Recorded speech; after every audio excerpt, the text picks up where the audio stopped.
شرور أنفسنا ومن سيئات أعمالنا من يهد الله فلا مضل له ومن يضلل فلا هادي له أشهد أن لا إله إلا الله وحده لا شريك له وأشهد أن محمدا عبده ورسوله إمام المتقين وقائد دعاة المجاهدين وعلى آله وصحبه والتابعين بإحسان إلى يوم الدين أما بعد بسم الله الرحمن الرحيم الحمد لله رب العالمين والصلاة والسلام على أشرف الأنبياء والمرسلين وعلى آله وصحبه أجمعين اللهم أحينا بالإيمان وأمسنا بالإيمان ودخلنا الجنة مع الإيمان اللهم زينا بالعلم اللهم حبب إلينا الإيمان وزنه في قلوبنا وكره إلينا الكفر والفسوق والعصيان واجعلنا من الراشدين وصلى الله على سيدنا محمد وعلى آله وصحبه وسلم walhamdulillahi rabbil alamin. Alhamdulillah kita dapat lagi menyambung pengajian kita melalui kitab Bidayatul Hidayah, yakni permulaan jalan hidayah, yang telah pun dikarang oleh Imam Ghazali rahimahullah dan telah pun diterjemahkan dalam bahasa Melayu kita oleh Syekh Ahmad Fahmi Zamzam, nafa'anallah bi ulumihim fi daraini amin. Baik, kita sambung lagi pada muka surat 28 dalam bab yang kedua, adab-adab masuk ke dalam tandas.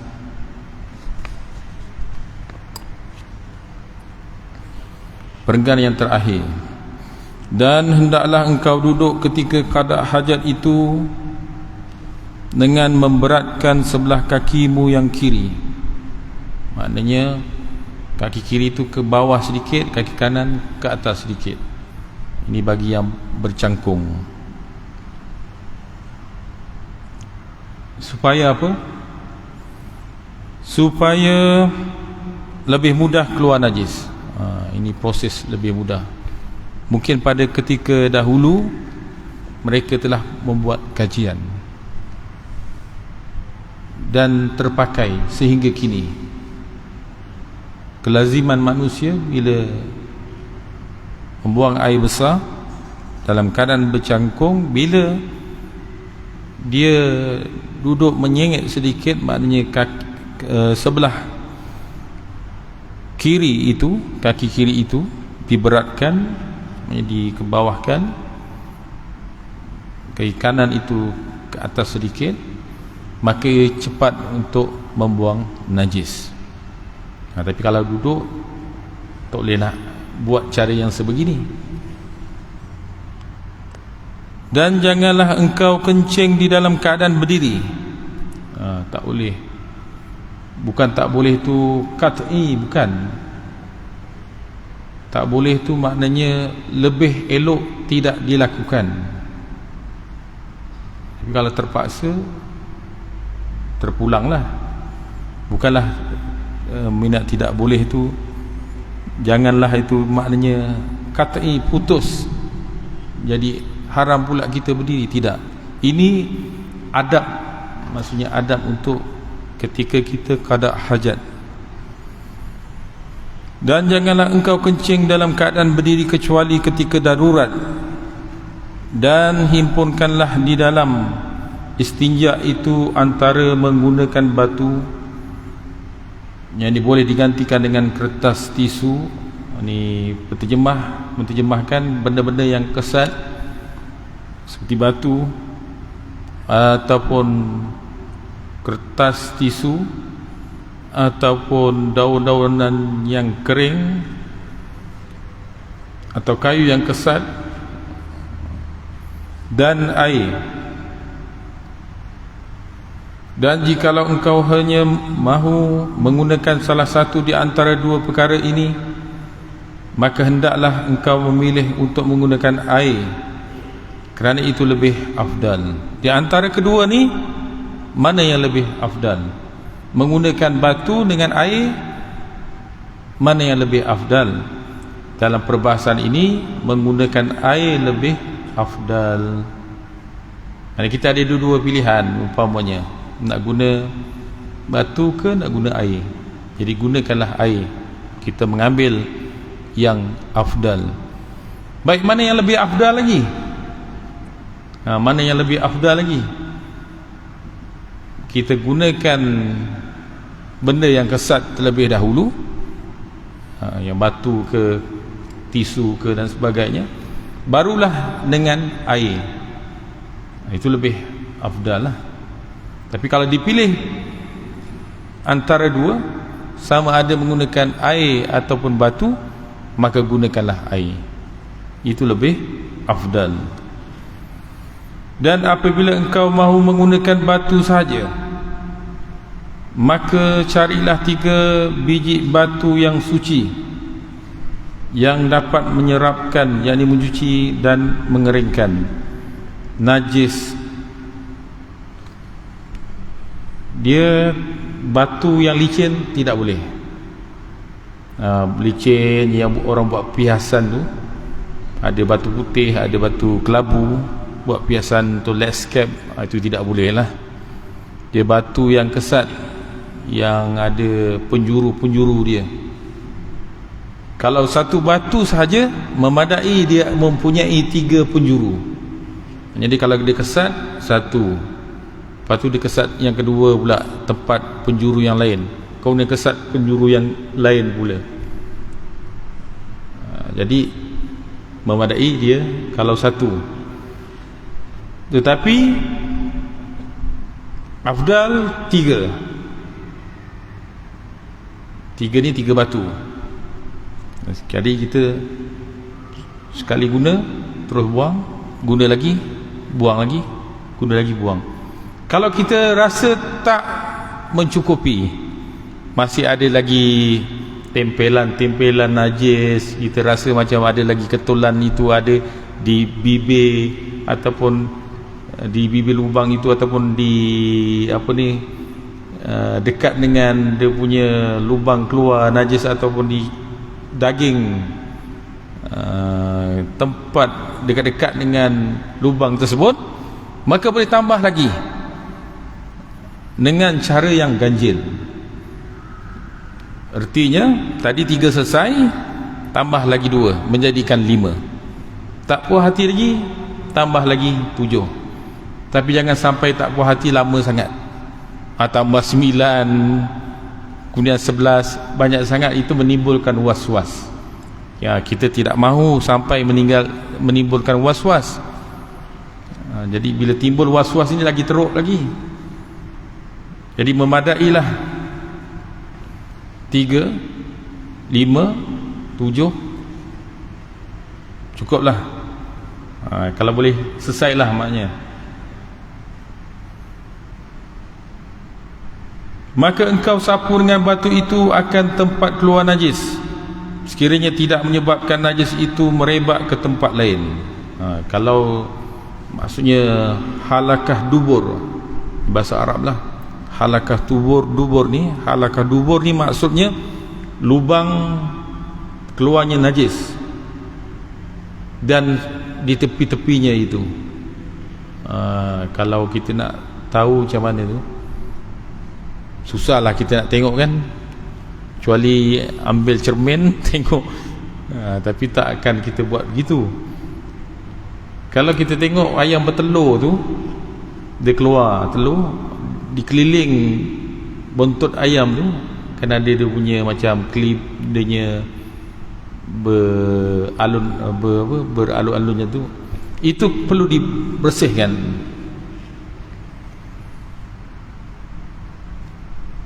Dan begitu pula hendaklah engkau sapukan kemaluanmu dengan 3 kali sapu daripada sebiji batu. Ini jika sebiji batu itu mempunyai 3 penjuru. Maksudnya menggunakan sebiji batu yang agak besar, yang boleh digunakan 3 penjuru. daripadanya. Tetapi kalau batu itu kecil, maka perlu kepada 3 biji batu. Dan jikalau belum hasil bersih dengan 3 biji batu, maka hendaklah engkau sempurnakan istinjakmu dengan 5 biji batu atau 7 biji, kerana jadi suci tempat keluar najis itu. Maknanya kita boleh menambahnya dengan bilangan yang ganjil-ganjil. Dan menyucikan tempat keluar najis itu hukumnya wajib. Istinja ni maksudnya wajib dilakukan. Kita dalam taharah, dia ada mengangkat hadas kecil dan mengangkat hadas besar. Hadas kecil tu seperti kita buang air besar, buang air kecil, terkentut, tersentuh lelaki perempuan yang bukan mahram. Ini penyebab-penyebab menjadikan wuduk kita ataupun kita punya kebersihan diri yang sebelumnya boleh bersembahyang, ia menyebabkan kita terpaksa mengambil wuduk. Itu dinamakan hadas kecil. Adapun hadas besar yang menyebabkan ia mandi wajib, sama ada dia berjima, dia keluar air mani, haid, nifas, wiladah, ataupun termasuk juga mandi wajib itu ialah orang yang mati selain mati syahid. Jadi dia memerlukan kepada mandi wajib. Jadi untuk itu dia kena mandi, menyampaikan air, meratakan air ke seluruh badan. Baik, dalam bab itu diajar bagaimana air yang boleh digunakan, air yang mutlak, air yang semula jadi, yang tidak bercampur dengan najis. Kalau bercampur dengan najis, dia jadi air mutanajis. Dan selain air mustakmal, iaitu air yang digunakan pada basuhan yang perkara yang wajib, sama ada mandi hadas ataupun mengambil wuduk pada yang pertama. Jadi basuhan yang air titisan yang masuk ke dalam bengkas yang tidak melebihi 2 kolah itu, artinya air sudah menjadi air mustakmal. Jadi yang membersihkan untuk mengambil wuduk ataupun hadas besar tadi ialah dengan menggunakan air mutlak. Jadi dibahas bagaimana air mutlak itu. Ada yang air yang turun daripada langit seperti air hujan, air embun, air salji, air yang keluar daripada bawah bumi, air laut, air sungai, air mata air, air perigi, air kolah, air kolam. Itu dibahaskan dalam bab taharah. Dan istinja juga perlu, sebab kalau kita bersembahyang, kita sudah pun mengambil wuduk tapi masih menanggung najis kerana kita tidak beristinja, maka tidak sah sembahyang kita. Kerana syarat mestilah bersih daripada najis, kekotoran itu. Kita nak sembahyang, kita nak bertawaf, mesti bersih daripada menanggung najis. Sama ada najis itu keluar daripada dubur ataupun kubul kita, ataupun kita bawa najis itu, tidak sahlah sembahyang itu, tidak sah tawaf itu. Maka kita kena belajar juga bab istinja. Habis belajar dalam bab fiqh berkenaan dengan istinja, seperti yang kita tahu ini, tetapi Imam Ghazali menambah tentang adab. Kita dah belajar adab bagaimana masuk ke tandas dimulai dengan kaki kiri, keluar kaki kanan dengan membaca doanya. Jadi diterangkan sedikit tentang cara membasuhnya menggunakan batu, benda yang kesat, berapa biji batu yang diperlukan.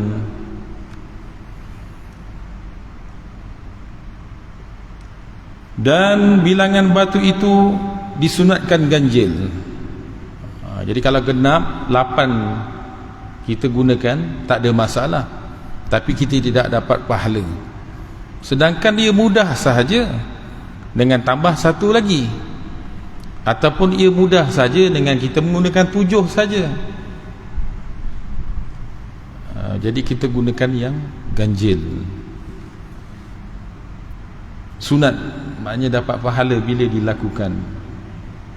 Tak dilakukan, dia memang tidak ada apa-apa, tetapi rugi. Dengan sedikit masa, dengan kecekapan kita untuk menambahnya jadi bilangan ganjil, kita tidak lakukan, maka rugi. Padahal itu penyebab untuk mendapat pahala keredaan daripada Allah Subhanahu Wa Taala. Dan menyucikan tempat keluar najis itu hukumnya wajib. Dan janganlah engkau beristinja dengan tangan kanan, maka ini adab juga. Kita ada 2 tangan, kanan ada, kiri ada, kecualilah yang ada tangan 1 saja.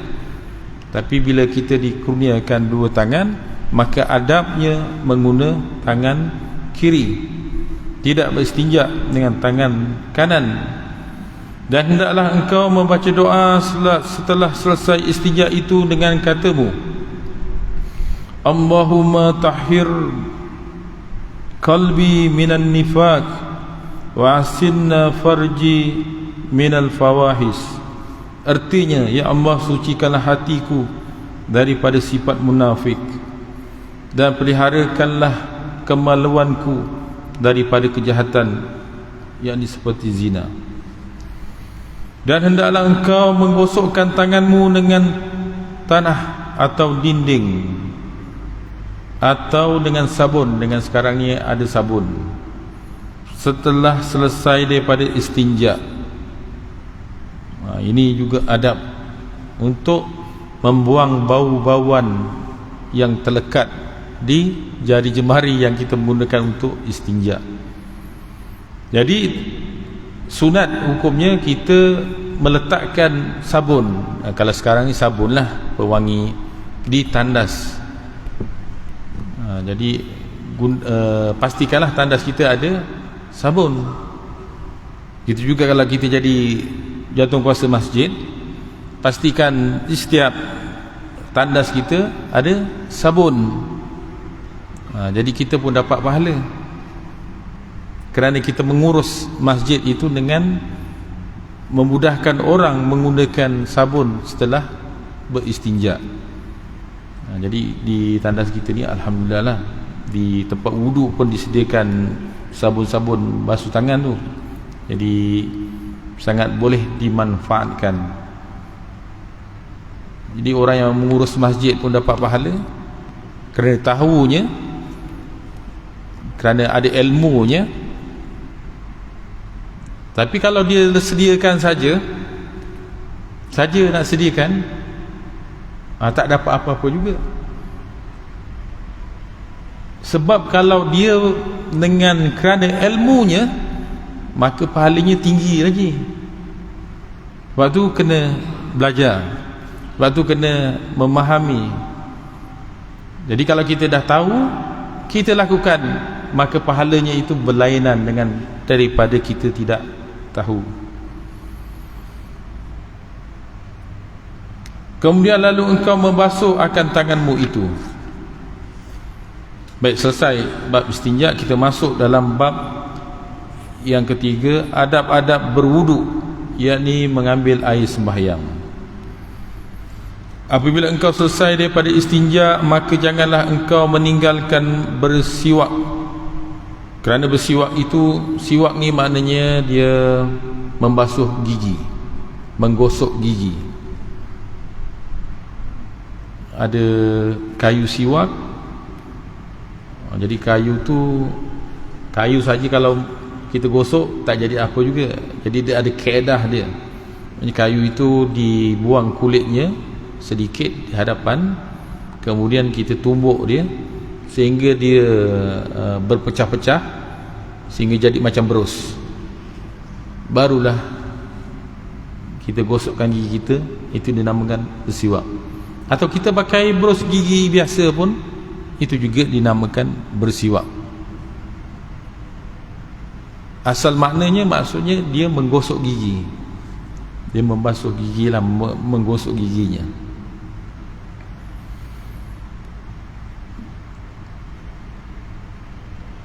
Jadi kalau kita selesai beristinja, jadi sunat juga kita bersiwak. Kita nak mengambil wudu, kita bersiwak pun sunat juga. Sebelum sembahyang kita pun bersiwak, sunat juga. Mataharatul lil fammi wa mardatal lirabb wa maskhatatal lisyayatin, syaitan. Artinya bersiwak itu menyucikan mulut dan menyebabkan keredaan Tuhan. Wa mardatalil rabbi, maksudnya menyebabkan keredaan Tuhan dan membencikan bagi syaitan. Hadis riwayat An-Nasa'i dan Ibnu Majah daripada Aisyah radhiyallahu anha. Dan lagi di antara kelebihan siwak itu, salatan bisiwak afdalu min sab'ina salatan bila bisiwak. Salatan bisiwak afdalu min sab'ina salah bila siwak. Artinya, sekali sembahyang daripada bersiwak adalah lebih afdal daripada 70 kali sembahyang dengan tiada bersiwak. Ini hadis riwayat Ahmad dan Al-Bazzar daripada Aisyah radhiyallahu anha. Ini kelebihan orang yang bersiwak. Dan diriwayatkan daripada Abu Hurairah radhiyallahu anhu, Rasulullah sallallahu alaihi wasallam bersabda, "Laula an asyukka ala ummati la umartahum bisiwak fi kulli solah." Ini ijtihad Rasulullah sallallahu alaihi wasallam dalam penggunaan siwak. Laula an asyukka ala ummati la umartuhum bisiwak fi kulli solah. Artinya, jikalau aku tidak menyusahkan ke atas umatku, kalaulah aku tidak menyusahkan umatku ni, pasti aku wajibkan mereka bersiwak pada setiap kali sembahyang. Tetapi oleh kerana Rasulullah sallallahu alaihi wasallam rasa bimbang, ia menjadi suatu kewajipan, suatu yang mesti, nak setiap kali sembahyang mesti bersiwak. Sukar bagi umatnya. Kepada Nabi, dia seorang Nabi, dia tidak, dia ada kelebihan di situ. Dia punya anugerah yang diberikan oleh Allah Subhanahu Wa Taala. Jadi ada amalannya yang mungkin tidak dapat dilakukan oleh umatnya seperti yang diamalkannya, maka ia tidak memberatkan kepada umatnya. Kalaulah maknanya dia tidak melihat, memandang kesukaran itu, nescaya kita ini disuruh untuk bersiwak sebelum sembahyang, nak menunjukkan ada kelebihan bagi orang yang bersiwak. Rasulullah ni kalau dia sembahyang tahajud itu wajib baginya, tapi dia tidak menjadi wajib kepada umatnya. Hadis riwayat Bukhari daripada Abu Hurairah radhiyallahu anhu.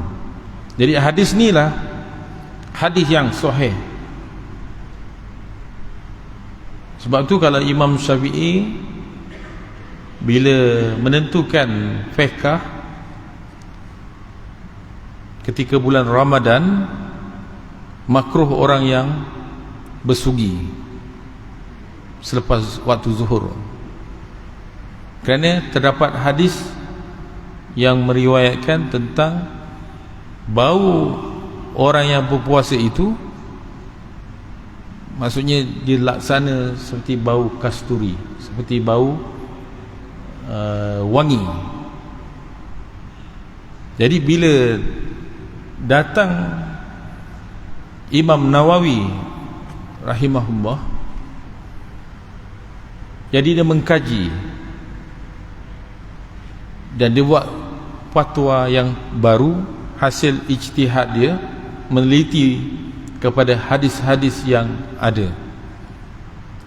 Hadis yang ini adalah hadis yang sahih, yang Rasulullah sendiri kalau dia tak sukarkan kepada umatnya, nescaya dia suruh untuk bersiwak setiap kali nak solat. Artinya ada sembahyang subuh, ada sembahyang zuhur, asar, maghrib, isyak. Jadi kalau sembahyang di bulan puasa itu ada zuhur dan ada asar, ada mengena kepada waktu zuhur dan waktu asar, dan dikaji hadis yang sebelumnya yang membawa maksud kepada baunya harum kasturi bagi orang yang berpuasa itu, maka hadis itu terdapat sanad yang terputus, maknanya dia jadi perkara yang daif, hadis yang daif. Maka lebih kuat lagi hadis yang sahih. Maka Imam Nawawi rahimahullah memfatwakan boleh untuk bersugi.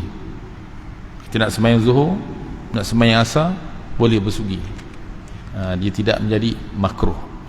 Kepada Imam Syafi'i ketika itu dia memfatwakan perkara itu menjadi makruh. Jadi ini perbahasan ulama. Tapi Imam Nawawi dia masih berpegang kepada mazhab Syafi'i.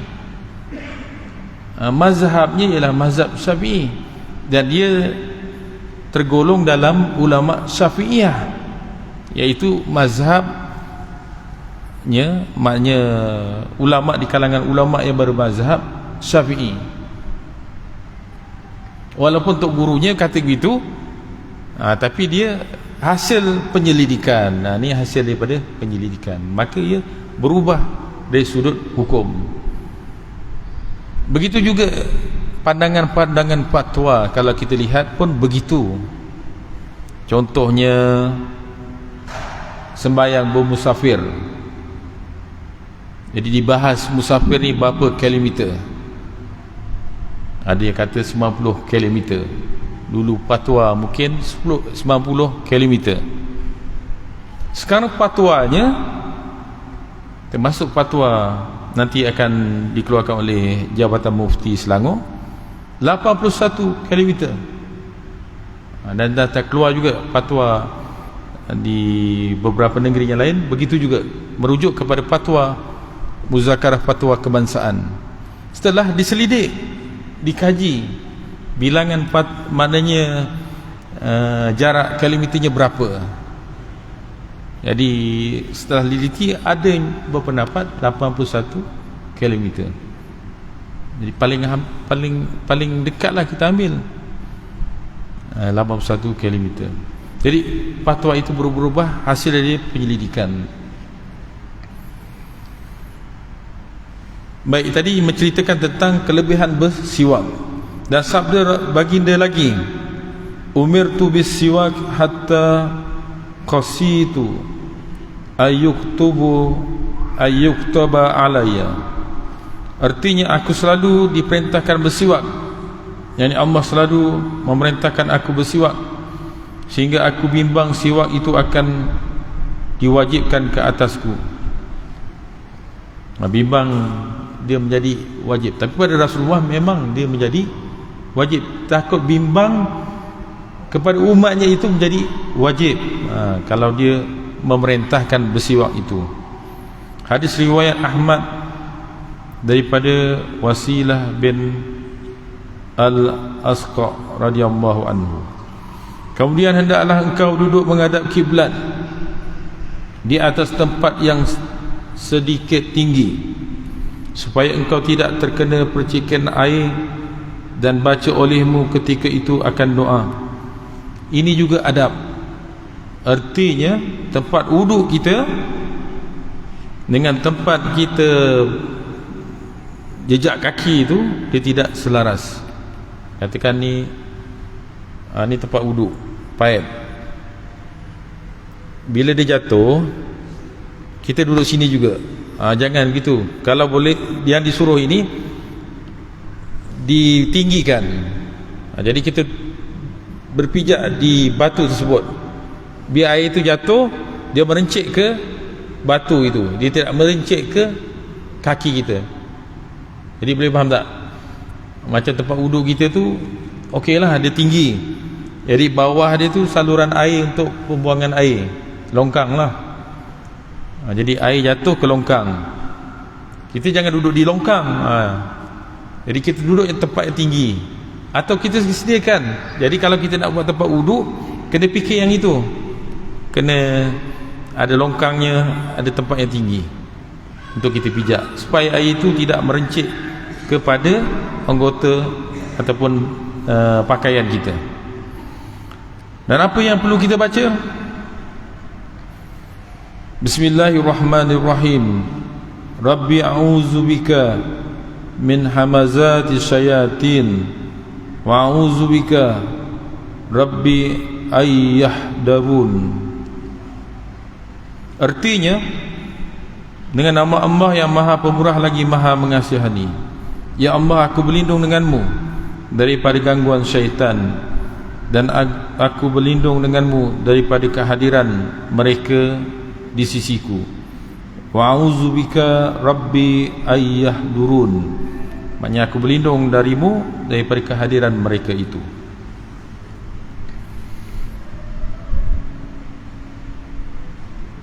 Kemudian basuhlah kedua tanganmu.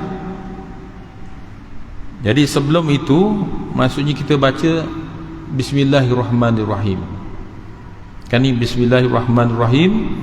Rabbi a'udzubika min hamazati syayatin wa a'udzubika Rabbi ayyahdurun. Atau paling tidak, jangan tinggalkan perkara sunat yang pertama pada wudu, iaitu membaca basmalah, Bismillahirrahmanirrahim. Tapi Imam Ghazali dalam kitab ini dia bukan bahas fiqh semata-mata. Jadi kitab ini dia membahaskan tentang adab. Adabnya ialah doa juga jangan ditinggalkan. Jadi dia disertakan dengan doa. Ini doanya. Jadi kita bolehlah kalau nak buat carta tu, okey, baca Bismillahirrahmanirrahim, kemudian ni doanya. Kemudian basuh kedua tanganmu. Okey, basuh tangan sunat hukumnya. Basuh 3 kali, sunat 3 kali. Sekali ia dapat juga sunat membasuh tangan, tapi ada sunat diiringi dengan itu ialah 3 kali. Nanti seterusnya ada semua sampai habis 3 kali. 3 kali sunat. Sebelum kau memasukkannya ke dalam bencana, dan baca olehmu doa. Dia baca doa, Allahumma inni as'aluka yumna wal barakah wa a'udzubika min wa a'udzubika minal sumi wal halakah. Artinya, ya Allah, aku meminta akan Engkau akan tuah dan berkat. Kita mohon Allah berikan kita keberkatan. Dan aku berlindung denganmu daripada sial dan kebinasaan. Kita mohon jangan kita diberikan kebinasaan. Nota kaki di bawah tu, doa-doa yang dibaca ketika membasuh anggota wudu ini telah menyebutkan akan dia oleh Imam Ar-Rafa'i, dan menurut pendapat Imam Nawawi tidak ada nas yang menyebutkannya. Wallahu alam. Lihat kepada Kifayatul Akhyar. Baik, Imam Rafi dia menguatkan apa yang disebut oleh Imam Ghazali ini, ada doa-doa. Nah, itu sebab maknanya kitab ini dia bukan membicarakan tentang hukum hakam fiqh semata-mata. Dia tidak membicarakan yang itu. Yang itu kitab fiqh lah bincang. Tapi kitab ini dia bincang tentang adab. Jadi kalau kita adabnya, dia tidak meninggalkan doa. Nah, jadi setiap kali pergerakan itu diiringi dengan doa. Tapi Imam Nawawi dalam kitab Kifayatul Akhyar, dia kata tak apa, tak ada nas yang menunjukkan perlu dibaca doa ini. Doa ni tak perlu dibaca pun tak apa, tetapi tidak salah untuk membacanya. Jadi Imam Ghazali ketengahkan tentang adab. Jadi kita ini menengahkan tentang adab supaya kita ni sentiasa berhadapan dengan Allah Subhanahu wa taala, memohon dengannya. Iyyaka na'budu wa iyyaka nasta'in. Kita menyembah Allah Subhanahu wa taala dan kita meminta pertolongan dengannya. Jadi setiap langkah kita buat perkara ibadat diiringi dengan doa supaya ada pendekatan diri, takarub kepada Allah Subhanahu wa taala. Maka dititipkan dalam kitab ini tentang doa-doa. Jadi kalau kita nak baca ni memang lambatlah setiap kali kita pergerakan kita kan. Cukup dengan hadir niat, hadir doa itu di dalam hati. Bila nak basuh je, ya Allah berilah aku keberkatan dan hapuskanlah kebinasaan. Dan tak salah kalau kita berdoa. Kemudian hendaklah engkau berniat untuk mengangkatkan, yakni menghilangkan hadas, atau engkau berniat istibahatus solah, artinya membuat sesuatu yang mengharukan sembahyang. Dan hendaklah niatmu itu tidak hilang sebelum engkau membasuh muka supaya sah wudukmu. Dan ini pendapat Imam Ghazali. Tetapi dalam fiqh Imam Syafi'i kita berniat itu ketika air sampai ke muka. Imam Ghazali ni sebab dia meraihkan pendapat-pendapat yang lain. Kalau imam mazhab lain, sebelum pergi tempat wuduk itu dia dah berniat, dah memadai dah. Dia tak perlu niatnya sampai ke muka, air sampai ke muka. Tapi kepada Imam Syafi'i kita, yang kita bermazhab Syafi'i, pendapatnya ialah air sampai ke muka. Sebab tu dengan ijtihad ataupun dengan ihtiyat, berhati-hatinya Imam Ghazali itu supaya niat itu sampai membawa kepada membasuh muka. Jadi kita sudah memadai air sampai ke muka. Pada rukun yang pertama tu ialah muka, kita berniat mengangkat hadas kecil. Kemudian ambil air 1 cebok dan berkumur-kumurlah engkau dengannya 3 kali. Allahu alam. InsyaAllah kita sambung pada bulan yang akan datang. Bismillahirrahmanirrahim. Alhamdulillahirabbil alamin, wassalatu wassalam ala asyrafil anbiya'i wal mursalin wa ala alihi washabihi ajmain. Allahumma ij'alna minal ladzina yastami'una al-qawla fayattabi'una ahsanah Rabbana atina fid dunya hasanah wa fil akhirati hasanah wa qina azabannar. Wa sallallahu ala sayyidina Muhammad wa ala alihi washabihi wasallam. Walhamdulillahi rabbil alamin. Taqabbalallahu minkum. Assalamualaikum warahmatullahi wabarakatuh.